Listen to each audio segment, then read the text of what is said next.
Hi, and hi again. And do you remember in what school you learned how to greet people? You got it. It's in high school. I do hope you're having a good day, and if something does go wrong, just keep a good attitude and keep trusting in God. That's what Joseph did, and it worked for him. It has worked for me too, and it will work for you because God will never let you down. Today we continue the story of Joseph, part 8.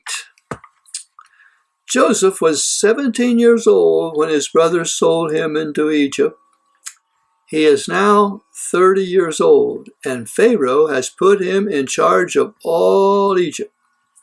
Someone said that he moved from a pit to a palace and from rags to riches.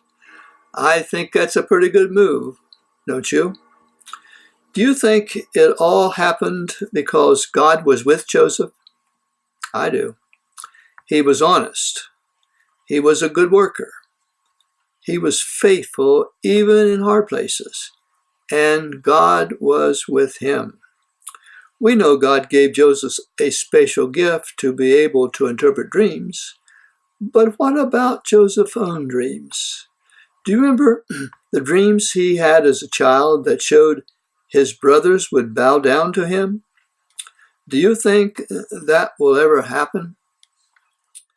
We'll get to that later, but right now, Joseph has a big job to do.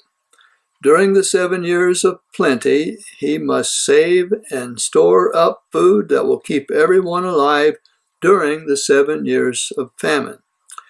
Joseph told his workers to take 1/5 of each crop and put it in storage.